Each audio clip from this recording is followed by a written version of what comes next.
una historia que comienza algo diferente, como una película.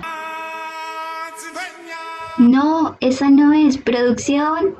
Eso no me lo esperaba.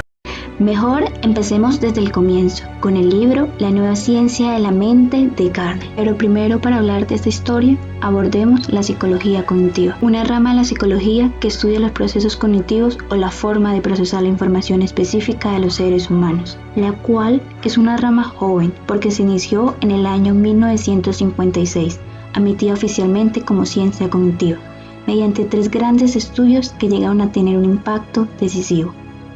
Ahora que ya sabemos un poco de la psicología cognitiva, sigamos con la historia. En el siglo XX da pie al surgimiento de las ciencias cognitivas en el año 1950, con la pretensión de emprender el estudio del razonamiento humano de una manera empírica, científica e interdisciplinar.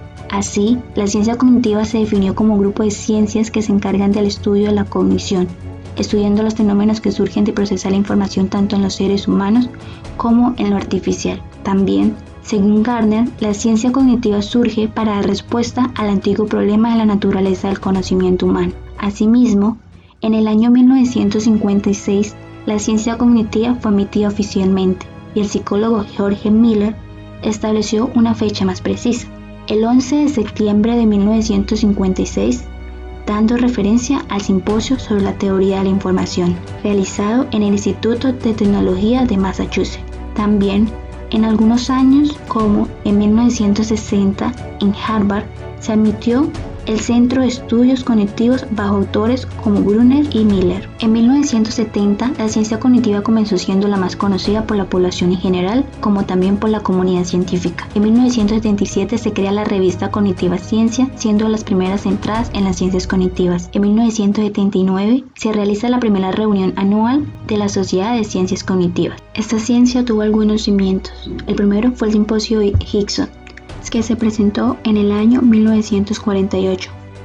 Por un grupo de científicos representantes de diversas disciplinas, se reunieron a un instituto de tecnología de California para celebrar un simposio sobre los mecanismos cerebrales de la conducta. Este congreso se había proyectado a fin de facilitar el intercambio de ideas acerca de un tema clásico, la forma en que el sistema nervioso controla la conducta, mediante autores como John von Neumann, tras una notable analogía entre la computadora electrónica y el cerebro, el cual decía que la forma en que procesaba la información es similar al humano. Warren McCulloch, mediante la pregunta ¿por qué está la mente en la cabeza?, desencadenó una larga discusión de la manera en que el cerebro procesa la información. Karl Laller pronunció el discurso memorable El problema del orden sensorial en la conducta, donde puso en tela de juicio la doctrina del conductismo, el cual dominó el análisis psicológico en las últimas décadas y estableció todo un nuevo programa de investigación. También se presentaron unos aportes teóricos claves de la ciencia. El primero fue la matemática y la computación. Mediante autores como Russell y Alfred Noble procuraron con éxito considerable reducir las leyes básicas de la aritmética a las proposiciones de la lógica elemental. También, en el año 1936, el autor Turing propuso la idea de una máquina simple, que posteriormente fue denominada máquina de Turing, capaz de realizar en principio cualquier cálculo concebible. La segunda fue el modelo de la neurona. En el año 1940, por Warren McCulloch demostraron que las operaciones de una célula nerviosa y sus conexiones con otras, la llamada red neural, podían ser representadas mediante un modelo lógico.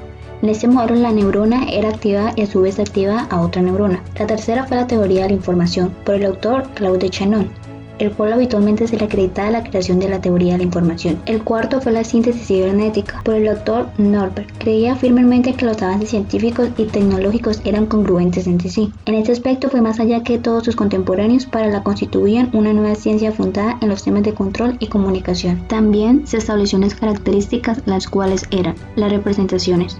La ciencia cognitiva identificó un análisis separado llamado nivel de análisis de representación. Las representaciones eran los símbolos, esquemas, ideas, imágenes que se transformaban entre sí, y ello explica el funcionamiento de la mente. Las computadoras, que actúa como una prueba de existencia, si es posible sostener que una máquina piensa, tiene metas y corrige su conducta y modifica información. También está la atenuación de la importancia atribuida a los efectos, el contexto, la cultura y la historia, en los cuales el papel del contexto o los antecedentes se desenvuelve en determinadas acciones o pensamientos. Encontramos también las raíces en la tradición filosófica clásica. Y por último, creencias en la validez de los estudios interdisciplinarios, dando gran importancia a esos estudios interdisciplinarios de las 6 ciencias. En 1985, Gardner establece las 6 relaciones interdisciplinarias de la ciencia cognitiva.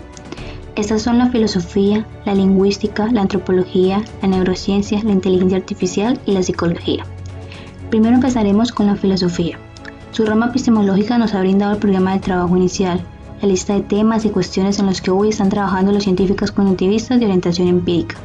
Principalmente nos habla de autores que están en esta ciencia, como René Descartes, un filósofo francés, el cual estableció unos postulados importantes como son el método de la duda sistemática, el dualismo de la mente y cuerpo. También propuso el primer dispositivo de procesamiento de la información, con la opción que las ideas son generadas en causas innatas y no provenientes por la experiencia. Siguiendo así, otro autor fue John Locke, que rechazó que deberían aceptar cualquier conocimiento sobre la base de la evidencia introspectiva y afirmaba la experiencia por medio de los sentidos y la percepción, que era la única fuente confiable del conocimiento. También este autor puso en tela de juicio la creencia de las ideas innatas. Y el autor Immanuel Kant, que ve dos posiciones, el empirismo y el racionalismo, expone que la mente es un órgano activo de la razón, el cual adapta y organiza las sensaciones y las percepciones. También tuvo sus componentes de la razón, que eran el yo individual, el yo trascendental y el mundo sensorial.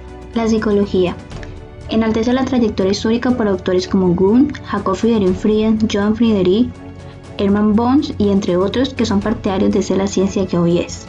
Expuso 3 líneas cardinales de contribuciones, como son el mágico número 7 de Jorge Miller, que mostró que la capacidad de los individuos para establecer distinciones absolutas entre los estímulos y para calcular los problemas entre sí y recordar himnos. El enfoque británico del procesamiento de la información de Colin Cherry y Donald, que se centró en la capacidad del individuo para atender y obtener información de canales ruidosos. Y por último, el enfoque de Brunner, que se centra sus esfuerzos en la categorización, en la formación y la adquisición de los conceptos. Inteligencia artificial. En el año 1956, un grupo de 10 jóvenes especialistas en matemática y lógica se reunieron en el Dartmouth con su propósito de debatir la posibilidad de producir programas de computadora capaces de comportarse o de pensar inteligentemente.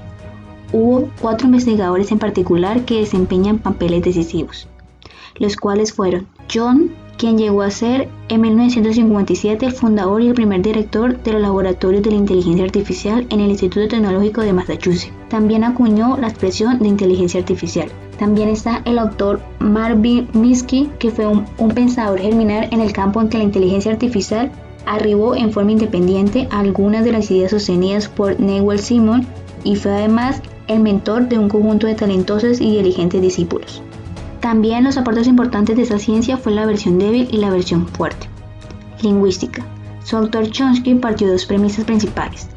La primera fue que la síntesis podía estudiarse en forma independientemente de otros aspectos del lenguaje. La segunda fue que las disciplinas de la lingüística podían procesar de manera independiente de otras esferas de la ciencia cognitiva. Chomsky quería demostrar que los métodos actuales para el análisis de la síntesis y la justificación de las oraciones aceptables no son inoperantes, por medio de la gramática. Antropología. Edward Tyler inaugura la disciplina de la antropología, emprendiendo su libro Culturas Primitivas en el año 1817, un ataque racionalista contra la fortaleza de la inspiración divina de las creencias religiosas. El autor Lucian Levy afirmó que debíamos dejar de reducir la actividad mental del hombre primitivo a una forma inferior a la nuestra. Estableció que la mente primitiva tenía una prelógica distinta a la nuestra y también que ese pensamiento primitivo tenía 2 características fundamentales. Charles Lewis explica por qué las sociedades diferían entre sí. También recurrió a factores como la densidad de la población, las barreras geográficas, el grado del aislamiento de un pueblo, las etapas de un desarrollo tecnológico, sus pautas de subsistencia y sus actividades comerciales. Neurociencia. Mediante el autor Carl Laszlo, de la primera mitad del siglo XX, propuso establecer las conexiones entre las células para averiguar cómo funcionaba la rana, el cual dedicó toda su carrera a indagar el sistema nervioso. Hizo uso de la técnica de la ablación, que consiste en determinar las conductas que sean anuladas o perjudicadas por una lección puntual. Laszlo ponía en tela de juicio la localización, o sea, la creencia en que ciertas conductas habitan en lugares neurales específicos. También denunciaba las dificultades de reduccionismo, por el programa científico que intentaba explicar la conducta en funciones de principios neurales.